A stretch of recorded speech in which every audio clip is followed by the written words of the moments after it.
When Johannes Gutenberg introduced movable type to Europe in the 1450s, he not only created a method that could produce writings relatively easily, but he also made the copying of books by hand obsolete, a method that was almost guaranteed to introduce errors into texts. That means for 1400 years or so, the New Testament was highly vulnerable to corruption, both intentional and unintentional.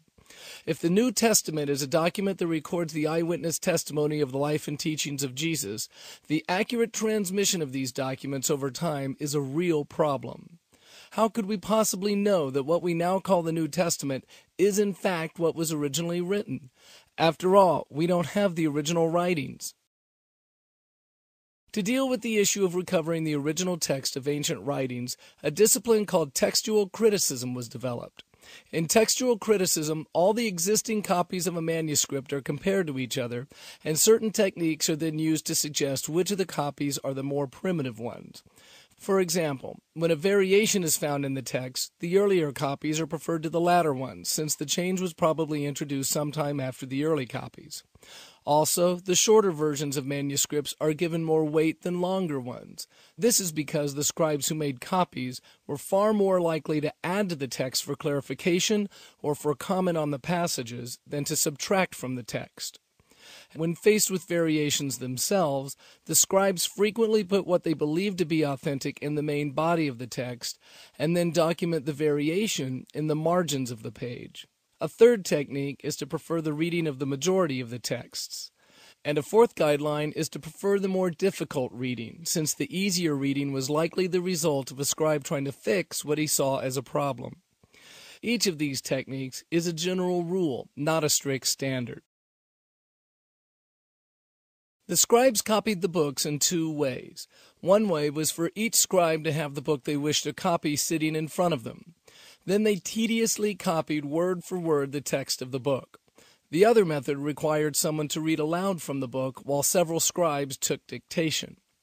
This was a much faster way to produce copies, but had an obvious problem. The problem was that certain words sound exactly the same or very similar, but can be written two different ways. This is true of English as well. To and to, or here and here, for instance, are indistinguishable by sound. Because the New Testament canon was not officially recognized until late in the 4th century, the scribes probably treated what they were copying with less reverence than was given to the Old Testament.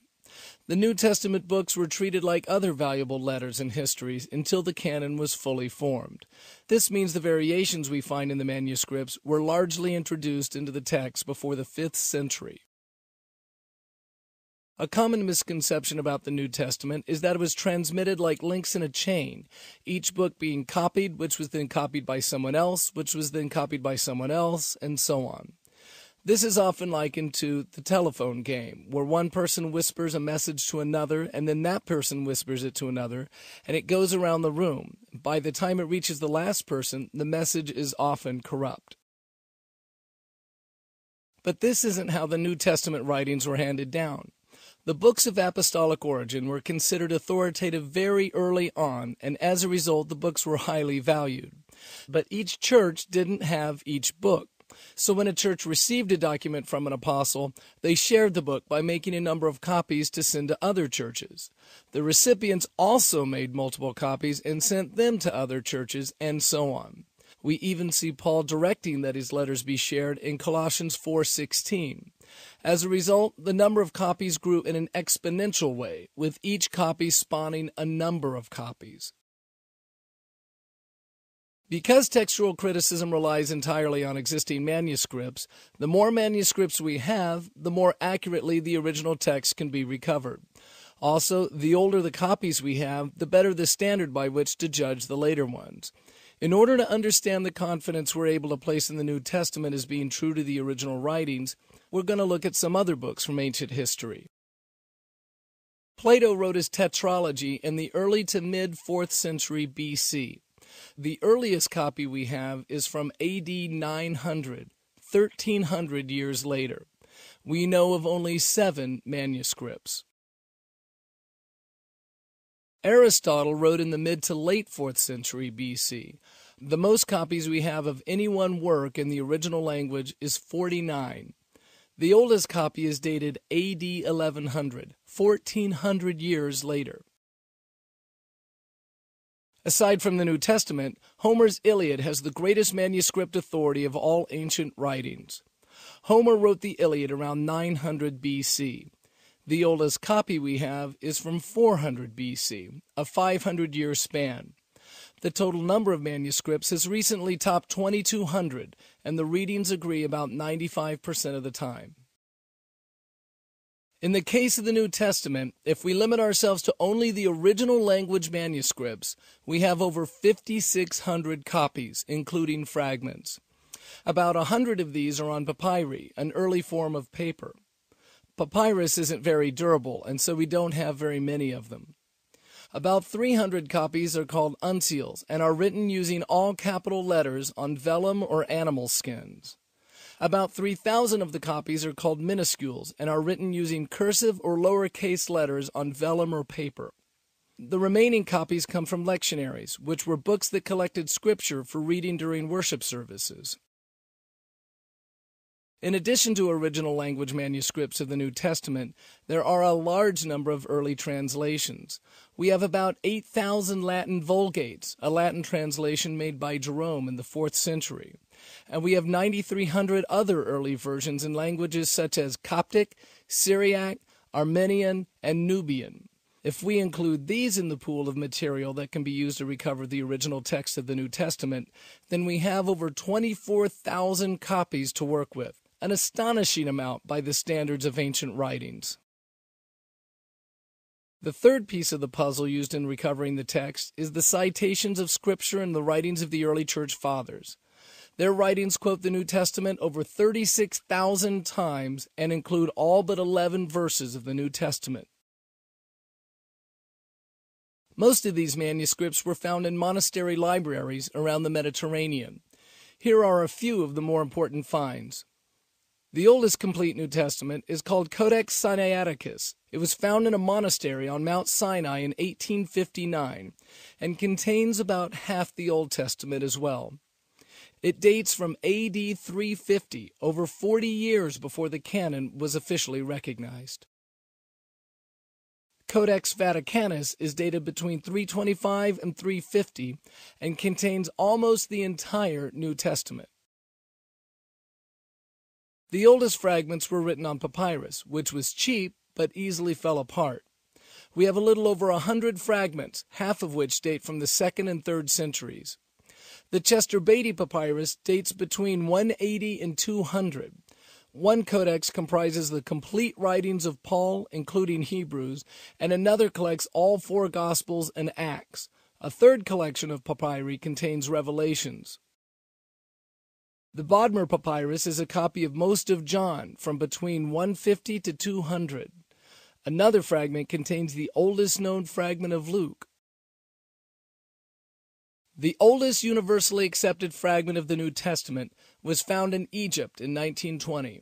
It's from John's Gospel and is dated between 125 and 130. If John wrote his Gospel shortly before AD 70, then the span between writing and the copy is 60 years or so. If John wrote the book around 80 to 85, then the span is 50 years or less. There are 2 notable copies whose dates are currently being debated. The Magdalene Papyri, also called the Jesus Papyri, is a set of 5 fragments that contains parts of Matthew, originally dated as 3rd or 4th century AD, but have recently been dated prior to AD 70. The other was found as a part of the Dead Sea Scrolls. It's been dated between 50 BC and AD 50. The text is highly disputed because the content that's preserved on this very small fragment contains mostly common words, but a case has been made for identifying it as a fragment of Mark. Even if we exclude the last 2 disputed copies from consideration, compared with other writings of the ancient world, the New Testament has an enormous amount of manuscripts and an extremely short period of time between the writing and the oldest copy. When the original language manuscripts are compared with each other, we find there are about 200,000 variants or errors in 10,000 different places. A variant is a disagreement between texts. these variants and errors can be divided into two categories: unintentional and intentional. The vast majority of variants are unintentional and can be sorted into three categories. Misspellings. Each time a word is misspelled at a certain point in the text, it's counted as an error. For example, if a verse has the same misspelled word in 537 copies, that counts as 537 errors or variants. Orthographical variants refer to the way words are spelled differently in different places. The difference between the way we spell color in America and the way it's spelled in England is an orthographical difference. Both spellings are correct, but each is preferred at a different geographical location. Homonyms are errors that occurred when the reader said one word, but the scribe wrote a homonym, a word that sounds the same but has a different spelling and means something different. The other kind of errors found in Scripture are intentional errors, called interpolations. These are deliberate changes to the text by scribes. It probably wasn't the scribe's intention, however, to corrupt the text. They would sometimes try to correct what they saw as an error, or to clarify or improve the text in some way. A good example of an intentional error is found in Mark 1, 1 through 3. Note that the HCSB attributes the quote to Isaiah, but the New King James Version attributes the quote to the prophets. Apparently, at some point a scribe recognized the quote was not just from Isaiah 40, verse 3, but also from Malachi 3, verse 1, and wanted to correct the attribution. Although we don't know whether Mark did this intentionally or not, it was not unusual when quoting more than one source to only cite the major one. The difference also illustrates another principle used in recovering the original writing: prefer the more difficult reading. Between the two versions of Mark 1, verses 1 through 3, it's easier to explain the difference as a correction from Isaiah to the prophets than to explain it as a corruption from the prophets to Isaiah. The more difficult reading is Isaiah, therefore it's considered to have a higher probability of being the original. Earlier I said we had 200,000 variants or errors in 10,000 different places. This sounds like a huge problem, but really it's incredibly good news. Because of the large number of variants, we're able to confidently recover the original text to a very high degree of certainty. One way that helps to recover the text is to read the quotations of Scripture in the Church Fathers. If their quote contains a variant, then we know what part of the world the variant came from and the time period when it appeared. Also, in addition to over 5,600 original language manuscripts, we have over 15,000 copies of early translations. And these translations preserve the errors of the copy they were translated from, which, again, is a great help for figuring out which reading was favored in different locations and when. For example, if the oldest occurrence of a variant was found in Augustine, we would know the variant was from no later than the late 4th century or early 5th centuries and was known in North African copies. If a different variant from the same time period is preserved by Chrysostom, we would know that the variant was found in copies in the Byzantine region. And if a variant is found in Justin Martyr's writings, we would know the variant was no later than the mid-2nd century and known to the Romans. These features allow scholars to divide the copies into three major text types, each with their own peculiarities. The Western text type is named for the versions found around Rome. The Byzantine text type encompasses modern Turkey, Greece, and the Middle East. The Alexandrian text type is named for the copies found in North Africa. The Alexandrian text type has the oldest manuscripts. It's the text type found in most of the papyri and dates back to the 2nd and possibly 1st century. The vast majority of English translations, such as the HCSB, are based on the Alexandrian text type, since it's considered by most experts today to be the oldest form of the New Testament. The text type with by far the most copies is the Byzantine. These manuscripts were written on vellum, which is much more durable than papyrus. The Byzantine text dates from the 9th century onward. The King James Version is based on this text type. This accounts for the variation seen between the King James Version and almost any other English translation. Whether or not the Byzantine is the latest and the Alexandrian is the earliest text type is still somewhat debated. The majority opinion is that the Byzantine is a combination of Alexandrian and Western text types, since it's characterized by harmonizing interpolations and smoothing out of the wording. But the argument that at least some parts of the Byzantine text date just as far back as the other text types does have some good points. As useful as these tools are, there are some parts of the New Testament where we're just not sure what the original writing said. About 400 words fall into this category and make up about 40 verses. However, no essential doctrine is based on any of these verses. As a result, scholars can recover 97 to 99% of the original content of the New Testament with certainty. As it turns out, rather than being disadvantaged by not having the original writings, we find ourselves in a position of good fortune. If we had the originals, a critic of the writings would only need to call into question one document.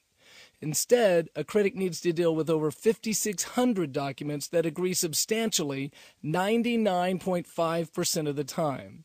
This ultimately carries as much or more weight than having the originals. Because the New Testament claims to document real history, one of the ways we can test for its reliability is to compare the writings with archaeological finds. Interestingly, much information about the Mediterranean world at that time that was once found only in the New Testament has now been corroborated. Titles, names of local rulers, time periods, and landmarks that were once thought to be in error or even fictional are now considered to be fact. Some important finds include the Pilate Stone, the Gallio or Delphi inscription, the Caiaphas ossuary, the Sergius Paulus inscription, the Pool of Siloam, the Pool of Bethesda, and an inscription documenting Lysanias as the Tetrarch of Abilene. In addition to archaeological finds, there are a number of writings from non-Christian sources that corroborate the New Testament. Some of the more important writings include Jewish Roman historian Josephus, Roman historian Tacitus, a letter to the Emperor Trajan from Pliny the Younger, governor of Bithynia in Asia Minor, and 2nd century Greek satirist Lucian. Using only these 4 non-Christian sources, we learn that Jesus was a real person who lived in Palestine during the time of Tiberius and Pontius Pilate. He had a reputation for working wonders and teaching radical doctrine. He was worshipped as God.